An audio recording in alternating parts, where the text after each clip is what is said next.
Assalamualaikum warahmatullahi wabarakatuh. Bismillahirrahmanirrahim. Alhamdulillahi rabbil alamin.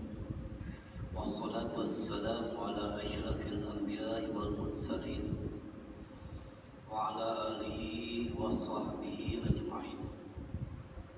Allahumma salli ala sayyidina Muhammad salatan tukhrijuni min zulumatil wahmi wa tuqarrimuni bi nuril fahmi wa tudihu li ma ashkala hatta yufham innaka ta'lamu wa la a'lam innaka ta'lamul ghuyub subhanaka la ilma lana illa ma 'allamtana innaka antal alimul hakim. Maha suci Engkau ya Allah, sesungguhnya kami ini manusia yang tidak mengerti apa-apa kecualilah dengan ilmu yang telah Engkau ajarkan kepada kami. Allahumma la sahlan illa ma ja'altahu sahlan wa anta taj'alul hazna idza syi'ta sahla. Rabbi shrah li sadri wa yassir li amri wahlul 'uqdatam min lisani yafqahu qawli. Allahumma yassir wa la tu'sir bi tammin bil khair. Wala hawla wala quwwata illa billahi al-'aliyyil 'azhim. Amma ba'd. Yang saya muliakan Tuan Pengerusi Majlis, Tuan Imam, Tuan Muazzin Barisan Panitia Kuasa Masjid Al-Hasanah, dan juga tetamu-tetamu Allah yang hadir pada pagi ini. Mudah-mudahan kita yang hadir ini dipandang oleh Allah dengan pandangan rahmat, kerana kita telah menghidupkan satu sunnah yang besar yang diajar oleh Sayyidul Wujud baginda Nabi sallallahu alaihi wasallam, yaitu dengan salat subuh secara berjemaah. Pada pagi ini kesempatan yang diambil untuk kita membicarakan tentang martabat ilmu dan ulama. Begitu pentingnya untuk kita membicarakan tentang bab ini, kerana tanpa ilmu seseorang itu tidak akan mengetahui satu-satu perkara yang boleh membawa kepada kekeliruan di dalam dia melakukan ubudiyah kepada Allah. Malah ilmu juga memandu seseorang di dalam kehidupan sehariannya di dunia, dan lebih lagi untuk dia menuju ke jalan akhirat. Tetapi kalau tanpa ilmu, maka akan rosaklah segala amal ubudiyahnya. Sebagaimana Syekh Ruslan di dalam Matan Zubat menyebutkan, faman bighairi ilmi ya'mal fa'amaluhu mardudatun la tuqbal. Barang siapa yang beramal tanpa ilmu, maka amalannya itu tertolak. Jadi macam mana? Di mana untuk kita mendapatkan ilmu itu? Maka Al-Hafiz Abu Bakar Al-Khatib Al-Baghdadi menyebutkan la yukhadhu ilmu illa min afwahil ulama. Tidaklah diambil ilmu itu kecuali daripada mulut para alim ulama. Ilmu bukan boleh kita google ataupun kita melayari YouTube dan sebagainya. Tetapi ilmu ini sangat berharga, sehingga kan disebut oleh Al-Imam Ibn Sirin di dalam Muqaddimah Sahih Muslim, inna hadzal ilmu dinun fanzuru anna ta'khuzuna dinakum. Sesungguhnya ilmu ini adalah agama, maka hendaklah kalian melihat daripada siapa kalian mengambil agama kalian. Kerana ilmu itu al-ilmu imamun amalin wal ma'lumi tabi'uhu. Ilmu itu adalah imam, adapun amalnya itu merupakan makmum kepadanya. Jadi perlu kita tahu dengan siapa kita mengambil ilmu, siapa gurunya, bersanad atau tidak. Seandainya tidak bersanad, maka seseorang boleh berkata apa saja yang dia suka. Itu sebab setiap hari itu kita nakkan ilmu itu kita tuntut. Sebagaimana Rasulullah sallallahu alaihi wasallam menyebutkan, "Idza anta alayya yawmun la azdalu fihi ilman yuqarribu fala burika li fi tulu'i syamsi zalika yaum. Seandainya bertambah umurku pada setiap hari, tetapi tidak bertambah ilmuku pada waktu itu, maka tidak ada keberkatan dalam kehidupanku. Yakni ketika matahari terbit, tidak bertambah ilmu kita. Maka dengan itulah kita berdoa kepada Allah, Rabbi zidni ilma, wahai Rabbku, tambahkan kepadaku ilmu pengetahuan. Apatah lagi akhir zaman ini perlu untuk kita mendapatkan ilmu itu. Yang pertamanya tuntut ilmu akidah. Awaludin ma'rifatullah, awal kenal agama, kenal Allah, bukan kenal dengan mengetahui ataupun membicarakan tentang zat Allah, tetapi mengetahui tentang sifat-sifat Allah. Kerana ilmu tauhid ini, ilmu akidah ini sangat penting. Kalau di dalam kubur yang ditanya ialah ilmu akidah, man rabbuka wa man nabiyuka, itu semuanya soalan akidah, bukannya soalan fikah, bukan soalan tasawuf. Tetapi itulah yang paling penting untuk kita mengetahui hujah apa kita mengenal Allah, agar kita itu tidak terpengaruh dengan fahaman-fahaman yang membawa kepada tajsim dan tajbih, yang menyerupakan Allah Subhanahu wa taala dengan makhluk. Kemudian belajar juga ilmu fikah. Ilmu fikah ini untuk mensahkan ibadat kita, sebagaimana yang kita melakukan ubudiyah setiap hari, agar kita juga tidak tertipu dengan ibadat yang kita lakukan itu.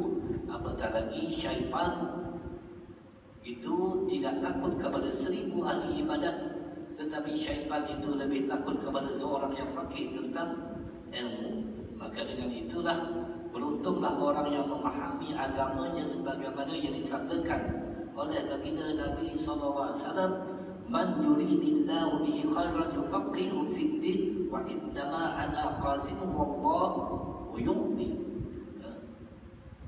Barang siapa yang nak diberikan kebaikan oleh Allah Subhanahu wa taala, Allah akan memberikan kepada dia kefakihan, kefahaman dalam ilmu agama. Dan baginda Nabi SAW menyatakan, aku ini hanyalah pembagi ilmu, sedangkan yang memberi kefahaman itu ialah Allah. Maka ilmu itu adalah cahaya. Ilmu itu akan singgah pada hati yang bersih, sebagaimana yang disebut oleh guru kami Al-Alama Al-Alim Tuan Guru Syekh Muhammad Nuruddin Al-Bajari Al-Makki Hafizullahi Ta'ala, seumpama kalau pesawat hendak mendarat, dia tidak mendarat pada landasan yang kotor, landasan yang penuh dengan semak sabun, tetapi landasan itu perlu bersih. Begitu juga dengan ilmu. Ilmu akan singgah pada hati yang benar-benar bersih, hati yang benar-benar inginkan, yaitu inginkan kebaikan daripada Allah Subhanahu wa taala. Kerana itulah perkara yang boleh kita iri hati ada dua di antaranya, iaitu yang pertamanya orang yang diberi harta oleh Allah SWT lalu digunakan harta itu ke jalan Allah, dan orang yang diberi ilmu oleh Allah Subhanahu wa taala, iaitu orang yang memahami ilmu agama lalu menyampaikan kepada orang lain, itu boleh kita iri hati dengan dia. Itu sebab penting untuk kita belajar ilmu. Kemudian yang ketiga, selepas ilmu akidah, ilmu fikah, belajar juga ilmu tasawuf, ilmu yang membersihkan hati, menjaga setiap anggota zahir kita itu agar tidak rosak segala amal ubudiyah kita, agar kita itu tidak rugi ataupun tidak bankrupt di akhirat nanti akibat daripada lisan kita, tangan kita, kaki kita, dan berbagai-bagai lagi perbuatan yang kita rasakan tidak ada apa ataupun tidak ada rosaknya amal ubudiyah kita itu. Tetapi ilmu tasawuf ini, iaitu ilmu yang mendidik hati, iaitu menyelamatkan hati, yang hati memerintah kepada seluruh anggota agar anggota itu berbuat baik kepada Allah Subhanahu wa taala. Maka dengan itulah kita ucapkan kepada adik-adik ini Tafiz Al-Hasanah. Itu insya-Allah. Al-Aswanu Nabi As-Sadiq radhiyallahu anhu qala qultu ya Rasulullah, daripada sahabat bin Asad radhiyallahu ta'ala katanya kepada Rasulullah sallallahu alaihi wasallam, ya Rasulullah, jitu atlubul ilm, aku ini penuntut ilmu. Ini penuntut ilmu ni ramai, masya-Allah, tabarakallah, yang mempelajari ilmu Al-Quran. Tidak cukup dengan Al-Quran saja, belajar juga fiqh, belajar juga tentang tasawuf, belajar juga tentang akidah. Maka Rasulullah mengucapkan, marhaban bi talibil ilmi inna talibil ilmi la tahafu bil malaikatu wa tuzmuhu bi ajnihatiha wa yaqalu ba'daha ala ba'din hatta tablugha as-samaa ad-dunya min hubbihim lima yatlub. Selamat datang untuk menuntut ilmu. Marhaban, itu ucapkan, kerana penuntut ilmu ini adalah orang yang dipelihara oleh Allah, orang yang dijamin rezekinya oleh Allah. Jangan takut nanti adik-adik, kalau orang kata nak kerja apa nanti, asyik baca Al-Quran aja, asyik menuntut ilmu saja. Itu rezeki datangnya daripada Allah, bukan daripada manusia yang menentukannya. Dan itulah masa depan kita. Masa depan, kalau orang kata nanti masa depan tak ada, kalau masuk tahfiz, masuk pondok, masa depan kita di akhirat, bukan di dunia.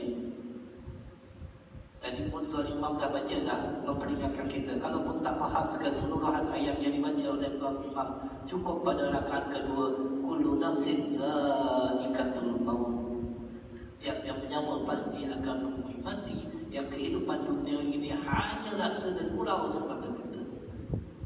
Itu yang dibaca oleh Tuan Imam tadi. Tapi kalau faham, kalau tak faham, kita tidak dapat mentadabbur apa yang dibaca oleh Imam. Maka Rasulullah mengatakan, sesungguhnya penuntut ilmu itu benar-benar diliputi oleh para malaikat dan memayunginya dengan sayap-sayapnya sampai bertindih-tindih. Malaikat-malaikat itu ada tingkatan-tingkatannya. Ada di alam Jabarut, ada di alam Malakut, ada di alam yang lebih tinggi lagi. Tetapi di bawah ini malaikat-malaikat yang rendah, mereka itu bertindih-tindih, iaitu mereka itu mencari majlis-majlis zikir, majlis-majlis ilmu, lalu bertindih-tindih sampai ke arasy Allah, lalu diberitahu kepada Allah, ini di dalam Masjid Al-Hasanah ada orang yang menuntut ilmu pada pagi ini. Maka Allah membanggakan setiap orang itu di hadapan para malaikat. Bertindih-tindih para malaikat itu yang disebutkan oleh Rasulullah SAW, memayungi orang menuntut ilmu yang sebagainya menaiki yang lainnya sehingga meninggi mencapai langit dunia sampai ke arasy Allah. Kerana dalam kasih mereka itu terhadap apa yang dituntutnya, menjadi kekasih Allah, menjadi kekasih malaikat bagi orang yang menuntut ilmu. Ilmu sekarang ini makin berkurang. Kenapa makin berkurang? Kerana apa yang disebut oleh Rasulullah SAW, innallaha la yaqbidu ilman intiza'an an yadhihu minal ibadi walakin yubdiru ilmi biqabdil ulama. Sesungguhnya Allah itu tidak menarik ilmu daripada para hamba-Nya dengan cara mencabut sekaligus. Tetapi Allah Subhanahu Wa Taala akan mencabut ilmu itu dengan mematikan para ulama. Kita lihat satu persatu ulama kita telah pergi meninggalkan kita. Tidak lagi kita dengar kata-kata ataupun rantaian mutiara kata daripada Tuan Guru Datuk Ismail Kamus rahimahullah taala. Datuk Dr. Harun Din tidak ada lagi. Datuk Dr. Hasan Din tidak ada lagi. Dan ramai lagi itu ulama-ulama tua kita, yang mana saya pernah dipesan ataupun pernah disebut oleh Tuan Guru Datuk Ismail Kamus, yang menyebutkan suka betul orang kita rajin menuntut ilmu tetapi malas beramal. Menuntut ilmu ini dengan beramal. Apa kata Imam Sufyan Al-Sari rahimahullah ta'ala? Ibu aku berpesan, ya bunayya, wahai anakku, la ta'lamu ilmi illa idza nawaita 'amali bihi wa inna fa huwa wabalun 'alaika yaumal qiyamah. Hendaklah kamu berniat setiap kali menuntut ilmu untuk mengamalkan ilmu tersebut, kelak nanti akan menjadi bala bagi kamu di akhirat nanti. Di dalam matan surat Syekhul Islam menyebutkan fa'alimun bi ilmi lam ya'malan mu'adzabun min qadri ubadir wasad. Kerana orang yang berilmu itu tahu akan ilmu, tetapi seandainya dia tidak mengamalkan ilmunya itu, dia adalah di antara orang yang terdahulu diazab oleh Allah sebelum penyembah berhala. Ini bagi orang yang menuntut ilmu. Bagi orang alim, tidak cukup dengan ilmu kalau tidak beramal. Tidak cukup dengan ilmu kalau tidak melakukan ubudiyah sebagaimana yang diperintahkan oleh Allah Subhanahu wa taala. Ilmunya banyak, ilmunya mantap. Baca qala Allah taala, qala Rasulullah sallallahu alaihi wasallam. Tetapi di saat dikumandangkan hayya 'alas shalah,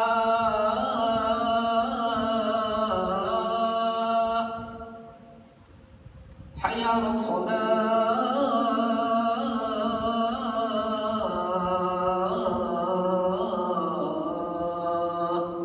yang tadi yang orang panggil ulama, orang panggil ustaz, orang panggil ahli ilmu, tidak pernah hadir ke rumah Allah untuk bersama dengan orang ramai berjemaah.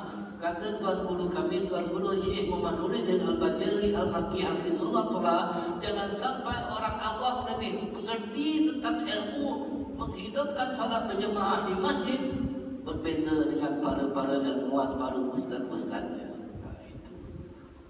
Itu satu pesanan daripada guru kami, agar mengamalkan ilmu. Besok adik-adik kalau dah besar, dah jadi imam, jadi ustaz, jangan tidak menghidupkan solat berjemaah.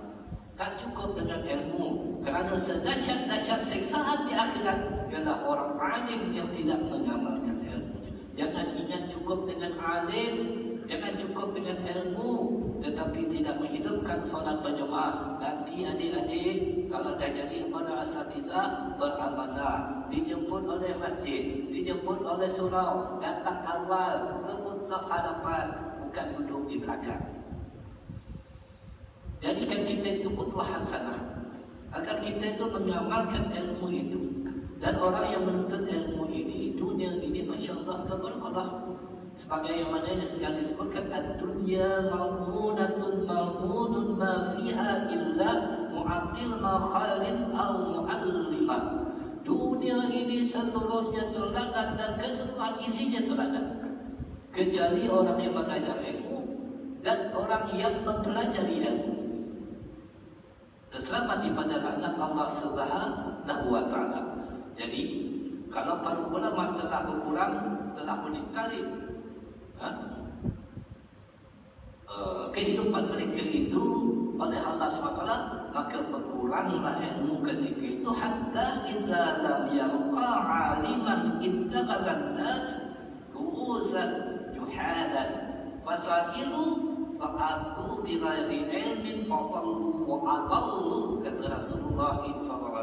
Setelah tidak ada lagi para ulama, tidak ada lagi orang alim, maka ketika itu manusia akan mengangkat orang-orang bodoh menjadi pemimpin mereka, menjadi guru mereka. Jika ditanya tentang satu, maka dia pun cepat memberi fatwa tanpa berdasarkan ilmu agama, hanya menggunakan akal fikiran. Akhirnya habis semua sesat, disesat-sesatkan. Ditanya orang, apa hukum menyambut Maulid Rasul?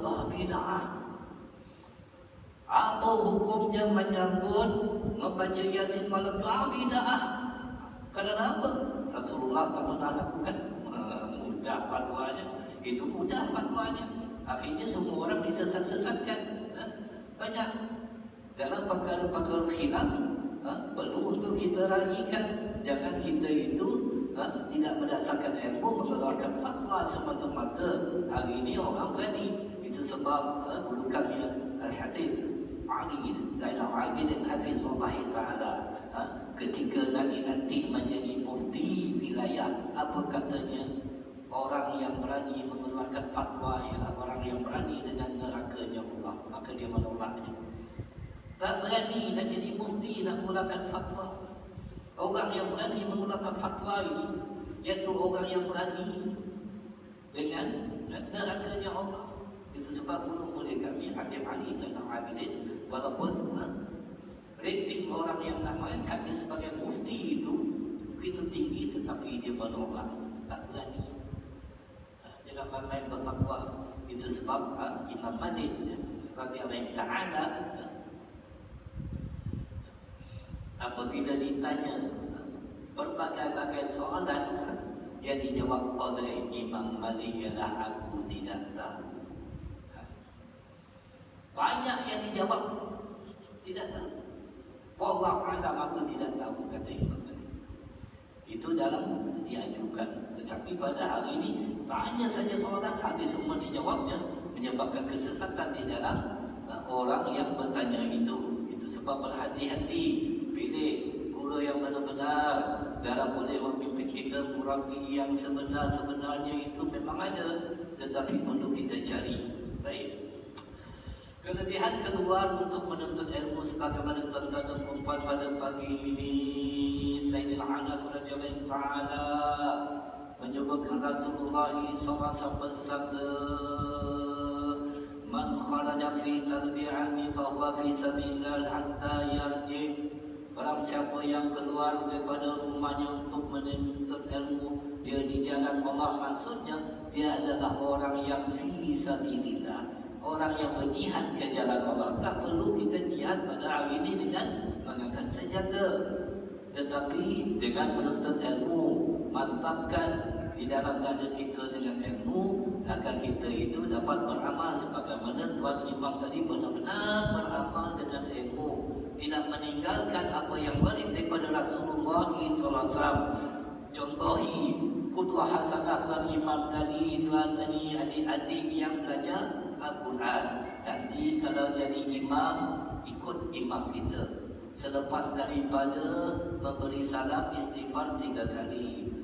Belum lagi mengubah kedudukan kaki, masih duduk tasyahud dengan membaca zikir la ilaha illallah wa la syarikalah lahul hamdu yuhyi wa ala kulli 10 kali. Akan ditulis 10 kebajikan, dihapuskan 10 kejahatan, tidak akan ditimpa musibah yang tidak disukainya, terbenteng dia daripada syaitan. Dan dalam riwayat yang lain, seumpama dia telah memerdekakan 10 orang hamba saya dan dia akan kalau mati dimasukkan dalam syurga.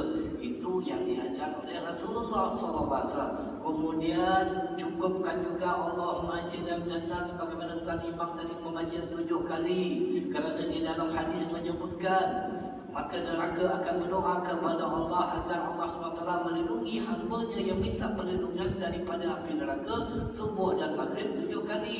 Jangan dikerat-kerat menjadi 3. Sebagiannya jadi 3. Kata guru kami, Tuan Guru Syekh Muhammad Nuruddin Al-Bajali Al-Makki Hafizullah Ta'ala, kalau hanya dibaca 3 pada subuh dan maghrib, yang mana apabila seseorang membaca Allahumma ajirni minan nar 7 kali subuh dan maghrib, tertutup 7 pintu neraka. Kerana pintu neraka ada 7. Kata guru kami, kalau hanya dibaca 3, 4 lagi masih tengah, siapa nak tolong tutup? Fahami apa yang diajar oleh guru, yang kita itu dapat beramal dengan ilmu. Kemudian barulah berubah kedudukan sebagaimana Tuan Imam tadi ketika Allah mantas salam. Ayatul Kursi jangan tinggalkan, kerana dia adalah jaminan yang disebut oleh Rasulullah. Tidak ada sesuatu yang menghalang seseorang masuk ke dalam syurga dengan Ayatul Kursi. Jangan tinggalkan tasbih, tahmid, takbir 33 kali. Sahabat mengatakan kami diperintahkan oleh Rasulullah SAW untuk membaca tasbih, tahmid dan takbir sebanyak 33 kali. Setiap satu ditutupi dengan la ilaha illallah wahdahu la syarikalah, iaitu mencukupkannya menjadi 100. Maka akan terampun dosa sebanyak buih di lautan. Siapa yang menyampaikan ini kepada kita, yang kita dengar, yang kita tahu, yang kita sebut, ataupun yang kita mengetahuinya? Orang-orang kafir Quraisy mengakui amanahnya Rasulullah, benarnya Rasulullah, lalu digelar sebagai Al-Amin, yang dipercayai. Takkan kita itu yang selama ini pada bulan Rabiul Awal begitu lancar kita dengan sallallahu ala Muhammad, sallallahu alaihi wasallam, sallallahu ala Muhammad, sallallahu alaihi wasallam. Maulidur Rasul di mana-mana. Tapi apa yang ditinggalkan oleh Rasulullah, apa yang diajar oleh Rasulullah, kita tak seronok, kita tak ambil, kita tak amalkan. Sedih baginda Nabi SAW. Kalau begitu, itulah kita itu hanyalah menipu diri sendiri yang mengatakan kita cinta kepada Nabi SAW. Apa fadilahnya ucapan subhanallah, alhamdulillah, Allahu Akbar. Rasulullah SAW menyebut kepada sahabat, ama yastati'u ahadukum an ya'malu kullu yawmin misla Uhudin amala. Tidakkah kalian boleh beramal sebesar gunung Uhud? Soal. Dan dapat gunung Uhud kena tunggu orang mati dulu ni. Kerana solat jenazah dapat satu kirat sebesar gunung Uhud. Hantar jenazah dapat 2 kirat, 2 gunung Uhud. Tetapi Rasulullah mengatakan, tidak bolehkan kalian beramal sebesar gunung Uhud? Ya Rasulullah, kata sahabat, wa man yastati'u an ya'mala kullu yawmin mislahu. Siapa yang sanggup beramal ya Rasulullah?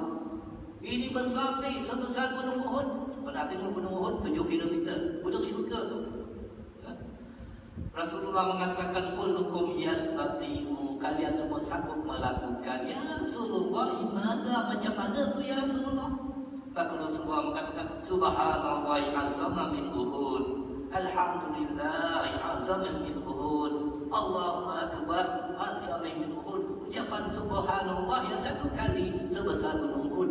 Kalau 33 kali, 33 kali Allahu Akbar, 33 kali dengan alhamdulillahnya. Itu sebab jangan kita tinggalkan apa yang telah ditinggalkan oleh baginda Nabi SAW. Tak lama mana, tak pun menjadi mudarat kepada kita apabila kita membacanya. Itu sebab kadang-kadang kita rasa kesal, ilmunya banyak tetapi amalnya tidak diamalkan dengan benar-benar yang telah didatangkan oleh baginda Nabi SAW. Baik, kalau kita meninggal orang yang menuntut ilmu Anil Hasan al-Basri, yaitu di dalam hadis mursal, di mana Imam Hasan al-Basri radhiyallahu taala menyebutkan qala Rasulullah sallallahu alaihi wasallam, man ja'atul mautu wa huwa yatlubu ilmu liyuhyi bil Islam fayanam wa bainan nabiyina darajat wahidatun fil jannah. Siapa yang meninggal ketika menuntut ilmu dengan niat untuk menghidupkan Islam, maka kedudukannya dalam syurga gelap. Di antara dia dengan para nabi adalah satu darjat, sangat rapat dengan Rasulullah. Tiba-tiba sedang menuntut ilmu dengan kuliah, tiba-tiba meninggal. Besar ganjarannya. Allahu Akbar. Begitu juga yang disebut oleh baginda Nabi SAW, man ja'ahu ajalahu wa huwa yatlubu ilmi liqadi Allah wa lam yakun bainahu wa bainan nabi illa darajatun nubuwah. Sesiapa yang ajalnya tiba ketika ia menuntut ilmu, nescaya ia akan menemui Allah dengan mendapat darjah yang tiada beza di antaranya dengan para nabi, melainkan darjat kenabian. Subhanallah. Padahal kita orang awam, tak sampai darjat menjadi darjatnya Nabi, tetapi di syurga besok dihimpun dengan Nabi sallallahu alaihi wasallam. Itu sebab menuntut ilmu inilah akan memberikan rezeki kepada kita, kerana ia merupakan, nak menuntut ilmu memang susah, tapi mujahadah. Dan ini merupakan sedekah yang paling afdal yang disebut oleh Nabi sallallahu alaihi wasallam. Inna Nabi sallallahu alaihi wasallam qala afdalu sadaqatin an yut'alimu mar'u muslimu ilman summa yu'allimuhu akhahul muslim. Sedekah terutama sedekah ialah orang muslim yang belajar ilmu kemudian mengajarkan kepada saudaranya yang muslim. Dapat ilmu, ajar. Yang pertama, ajar kepada isteri kita, ajar kepada anak kita. Itu tugas seorang ketua rumah.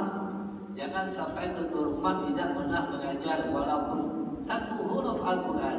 Ajarkan kepada mereka, ajarkan kepada cucu kita. Itu akan dipakaikan mahkota bagi setiap ayah yang pernah mengajarkan Al-Quran kepada anaknya, akan dipakaikan mahkota nanti di akhirat. Tak susah mana baca juz amma. Kalau pun tidak baca Al-Quran, juz amma itu juga di dalam Al-Quran. Jadi ajarkan isteri kita, ajarkan kepada mereka tentang haid, tentang nifas, tentang perkara-perkara yang berkenaan dengan wanita. Jangan sampai anak gadis kita di rumah tidak tahu tempoh berapa lama haid, sehingga kan ada di antara mereka tu tak sembahyang langsung. Kenapa? Haid katanya. Padahal itu darah istihadah, darah fasad, darah yang rosak daripada penyakit. Itu wajib sembahyang.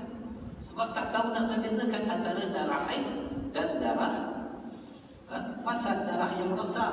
Begitu juga ajarkan kepada isteri, nanti setelah suci daripada haid, wajib untuk dia mengqadahkan solat yang sebelumnya itu. Kadang-kadang orang kita suci haidnya itu hampir pada waktu subuh. Pukul berapa sucinya? Pukul 4 pagi. 4 pagi dia tunggu waktu subuh, mandi hanya sembahyang subuh. Isyak ada lagi. Kenapa tak sembahyang? Ada berbagi waktu isyak lagi. Itu ajarkan kepada mereka agar mereka tidak sembrono, sewenang-wenangnya meninggalkan ibadat yang paling utama, iaitu ibadat solat maghrib wajib qada. Ajarkan kepada mereka, jangan sampai dia tak tahu. Ini ramai ni yang tak tahu. Saya ajar muslimat, saya cakap, ya ke? Tak tahulah selama ini. Habis selama ni suami buat macam mana, dia hantar je, dia tak datang. Itu sebab wanita ini wajib belajar ilmu. Yang paling penting wanita wajib, kerana wanita lah pendidik di rumah masing-masing. Anak lebih lagi mendengar cakap ibu daripada cakap ayah. Itu benar. Anak lebih rapat lagi dengan seorang ibu daripada seorang ayah. Nasihat seorang ibu. Kalau ibunya itu muslimat yang alim, insya-Allah anaknya menjadi. Tapi belum tentu lagi kalau ayahnya seorang yang alim, anaknya belum tentu lagi. Kerana ayah selalu keluar, tidak sebagai pendidik. Ibulah yang sepatutnya mendidik di rumah. Itu sebab ibu kena menuntut ilmu, belajar ilmu. Tidak cukup untuk kita itu mengharapkan daripada suami kita dan sebagainya. Baik, sedikit lagi tuan-tuan. Baik. Di mana para ulama ini, mereka itu adalah yang senantiasa dipandang oleh Allah Subhanahu wa taala, yaitu ulama ini disebut di dalam Al-Quran. Allah SWT berfirman, yarfa'illahu alladhina amanu minkum walladzina utul ilmi darajat. Allah mengangkat orang-orang beriman daripada kamu. Diangkat kedudukan orang-orang beriman itu. Tetapi orang yang diberi ilmu diangkat beberapa darjat.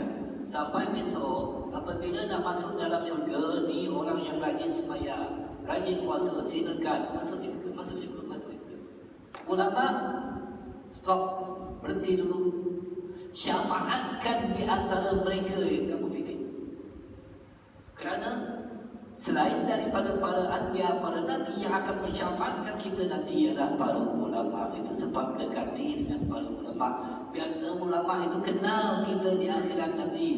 Kalau di dunia kita tak kenal ulama, ulama pun tak kenal dengan kita, macam mana nak disyafaatkan?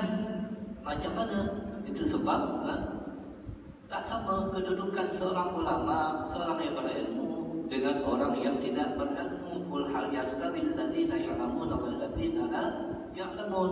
Katakanlah, apakah sama orang yang mengetahui dengan orang yang tidak mengetahui?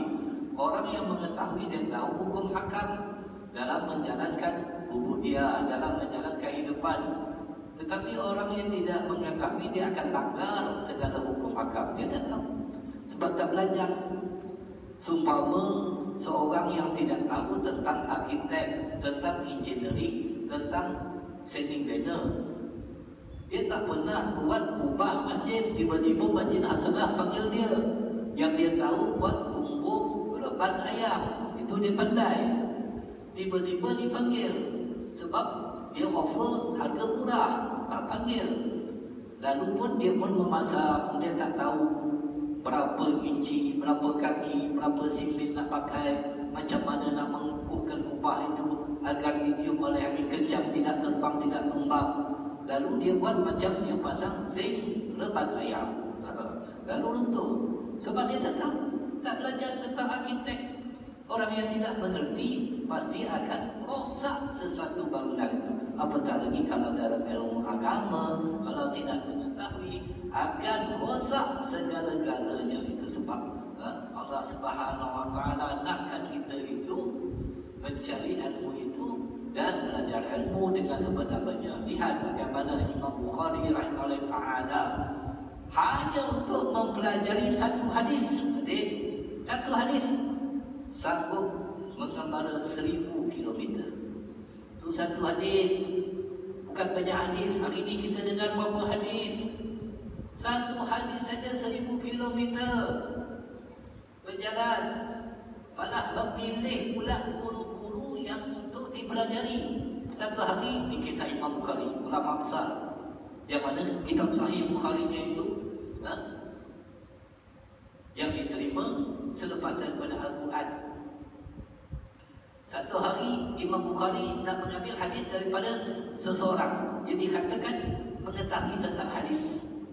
Lalu Imam Bukhari mengunjunginya, dilihatnya orang itu sedang memberi makan kepada ayam ternakannya di baling jagung, lalu disiapkan sekam. Jadi tujuannya itu baling jagung agar dia dapat tangkap ayam tadi itu. Jadi Imam Bukhari kata, kalau ayam itu pun diakal-akalkannya, maka lebih lagi aku akan ditipunya, diakal-akalkannya. Tak nak Imam Bukhari ambil hadis daripada orang seperti ini, orang yang tidak amanah. Dengan binatang pun tidak amanah, ditipunya binatang itu agar diperkap binatang itu dengan menjinakkan binatang itu, ditaburkan makanan agar binatang itu dapat. Lalu Imam Bukhari pun tak nak ambil hadis daripada orang seperti ini. Itu telitinya mereka mengambil hadis, melihat bagaimana seseorang itu perilakunya. Disebutkan seorang yang dikatakan ada ulama di dalam masjid, Masya Allah, Tabarakallah. Orang kata, pergilah kunjungi ulama itu, ambillah ilmu daripadanya. Maka orang ramai pergi untuk mengambil ilmunya. Ada seorang orang alim yang melihat ulama tadi meludah ke arah kiblat, lalu tak jadi dia ambil ilmu daripada orang itu kerana tidak beradab dengan rumah Allah. Mereka memilih para ulama, nak berguru Imam Ahmad, nak berguru dengan Imam Syafi'i, istikharah selama 40 tahun. Hebatnya Imam Syafi'i rahimahullah ta'ala. Ini nak membandingkan tentang ahli abid dengan ilmuwan. Imam Syafi'i merupakan guru kepada Imam Ahmad bin Hanbal. Imam Ahmad bin Hanbal selalu menceritakan kepada anaknya Fatimah tentang kehebatan gurunya Imam Syafi'i. Lalu Imam Ahmad bin Hanbal, anaknya kata, wahai ayahku, seringkali engkau menceritakan tentang kehebatan guru engkau, iaitu Imam Syafi'i. Jemputlah dia ke rumah, nak tengok macam mana dia. Lalu dijemput oleh Imam Ahmad bin Hanbal, gurunya Imam Syafi'i, datang ke rumah, bermalam di rumah. Imam Ahmad bin Hanbal kalau solat malamnya setiap malam 300 rakaat. Itu sebelum dia disebat, sebelum dia dirotan di dalam penjara.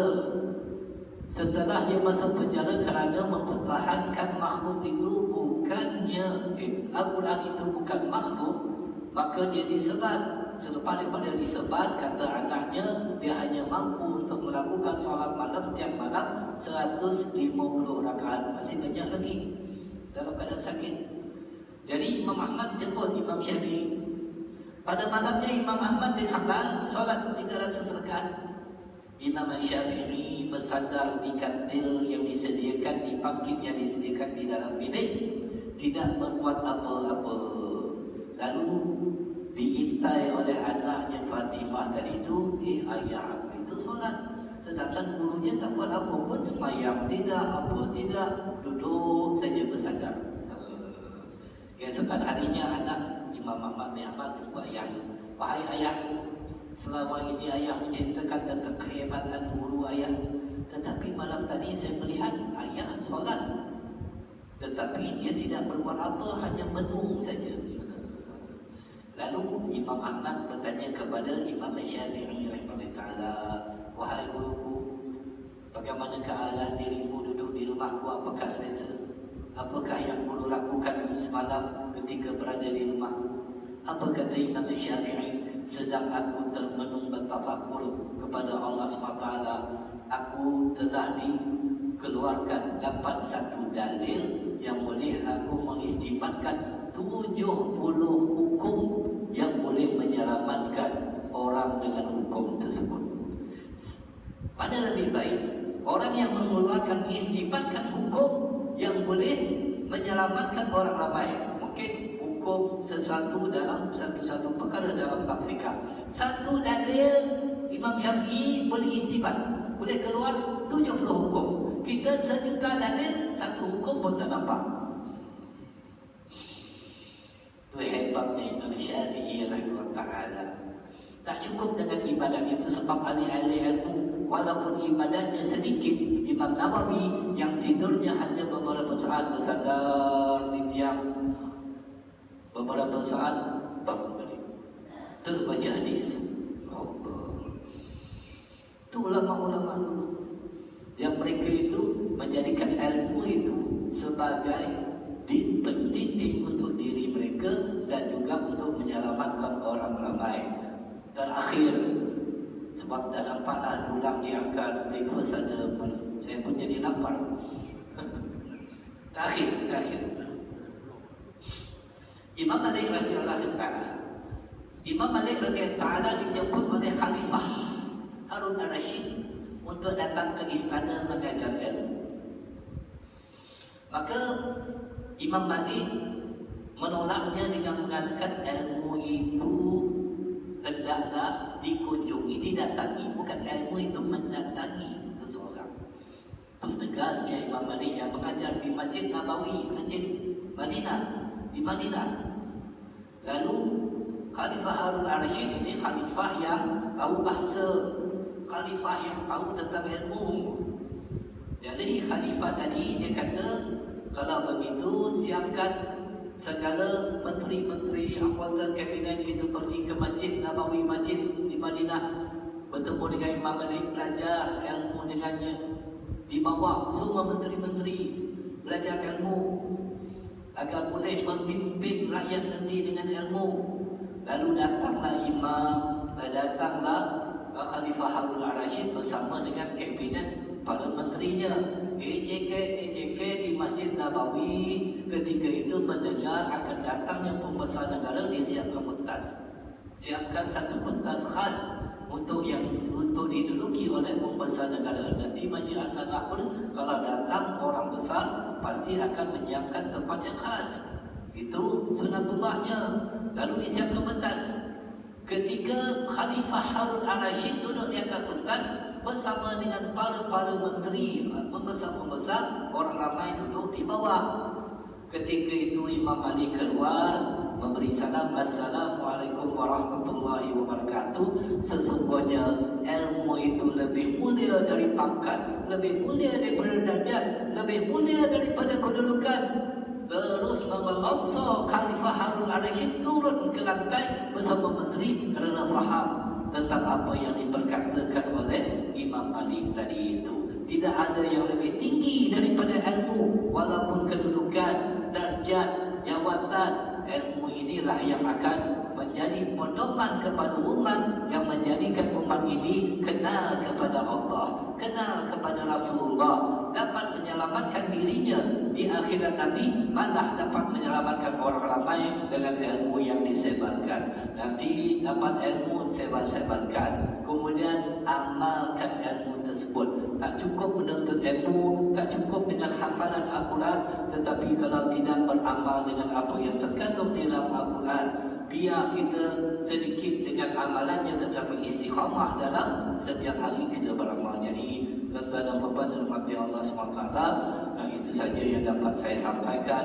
Apa yang saya sampaikan juga adalah daripada nukilan kitab yang telah ditulis oleh guru kami, Tuan Guru Syekh Nuruddin Al-Banjari Al-Makki Hafizullah Ta'ala, tentang martabat ilmu dan ulama serta adab-adab penuntutnya. Mudah-mudahan Allah SWT mengangkat darjat ulama ini yang telah banyak mengajarkan kepada umat tentang ilmu, dan juga Allah SWT mengangkat juga darjat kita di akhirat nanti, kerana kita di antara orang yang suka mendengar majlis ilmu. Mudah-mudahan Allah SWT mengampunkan dosa kita asnaf daripada kita hadir dengan mendengar majlis ilmu pada pagi ini. Hadza wa billahi taufiq. Assalamualaikum warahmatullahi wabarakatuh.